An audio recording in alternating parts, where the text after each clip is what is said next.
What is up, calculus students? Happy Friday. What are you guys doing? You guys doing math today? Oh, that's so fun. You'd be studying calculus on a Friday. You guys are the best.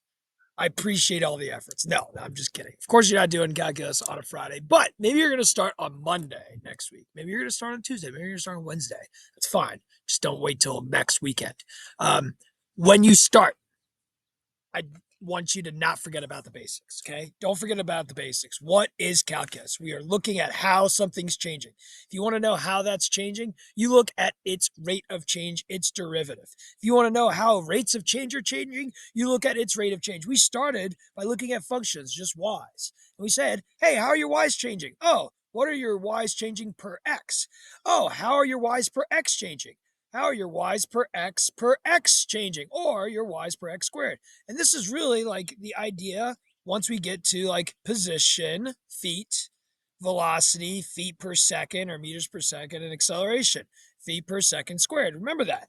Now, be careful. Sometimes you're given a function. I believe on your midterm you were given like, or your final, you're given like M, and then M was the rate at which blood was recirculated. Well, guess what? You could start with something that is a derivative, and you could be given that. And maybe that's liters per hour or something, or liters per minute. Well, understand that if you accumulate M, you would get a displacement. You'd get a change, a total change in liters. You won't get exactly a position, but you get a change in position. And if you took the derivative of M, you'd get an acceleration, a liters per hour squared. So this would be liters, this would be liters per hour squared. We're all good with that stuff. Don't forget that if like maybe you got some height of some tree and you accumulated that, we would go to super duper P. Super P. Super P would be the accumulation of H.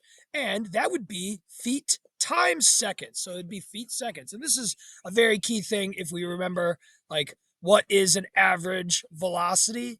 Well, if we accumulated velocity, we would get like feet. But if we divide it over an interval of seconds, we'd get feet per second. This is an average velocity.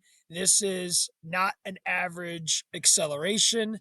This um, this is a good thing to remember if you understand this. And the second thing to remember is like, don't forget what derivatives can do for you. Don't forget how a derivative can be set equal to a number. You can find when are my function slopes equal to 0? When do we have horizontal tangents? We can see when my function slopes are undefined. These are called the critical points of the original function f, when the derivative is 0 or when the derivative is undefined.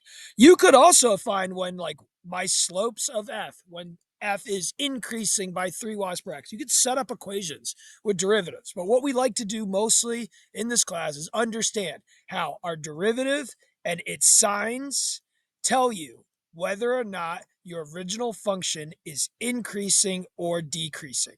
We'll have a critical point, say at A. F will go up because the slopes are positive. F must go down because the slopes are negative. Don't forget, this is the key for everything. If you want to know if something is increasing or decreasing, look at its slope. Don't forget this.